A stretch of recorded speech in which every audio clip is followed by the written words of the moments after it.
Legal dictation for Patna High Court. Ready? Start.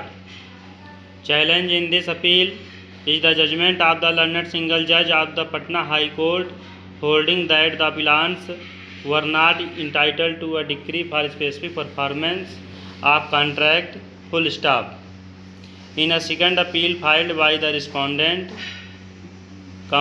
the judgment and decree of the trial court as affirmed by the first appellate court were reversed and suit the plaintiff was dismissed, full stop.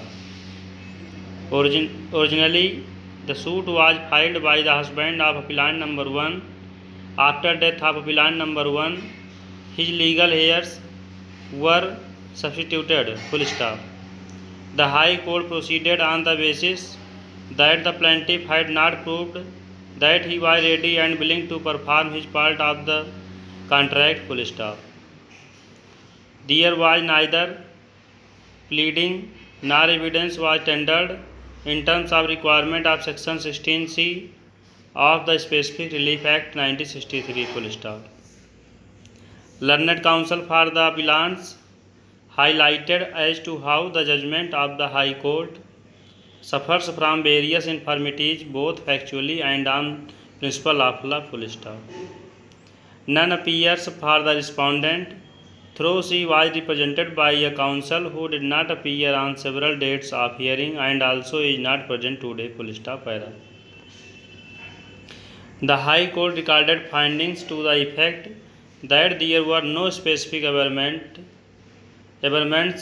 in the pleadings that the plaintiff was ready and willing to perform his part of the contract, and also no evidence was adduced in this regard, full stop.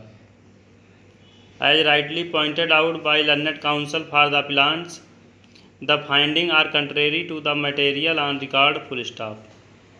As noted by the first appellate court in various paragraphs of the plaint, more particularly paragraphs 18 and 22, specific averment regarding readiness and willingness of the plaintiff to perform his part of the contract have been made, full stop. Additionally, the plaintiff, who was examined as PW9, has categorically stated that he had gone to tender the money that is the consideration to the defendant, who was not agreeable to return the sale deeds, and therefore the only course left open to the plaintiff was to file a suit, full stop. On this ground alone, the judgment of the High Court is vulnerable, full stop. Another factor which appears to have weighed with the High Court is that even though 1 month time was granted by the trial court to the plaintiff to deposit a sum of rupees 1500, this was not done, full stop. This again is a finding contrary to the materials on record, full stop. There can be no quarrel with the proposition that in a suit for specific performance of the contract, the plaintiff must prove that he was ready and willing to perform his part of the contract continuously between the date of the contract and the date of hearing of the suit, full stop. But the finding that the plaintiff has not proved his capacity to perform his part of the contract, as he was not even ready to deposit the money in terms of the trial court's order, is factually wrong, full stop.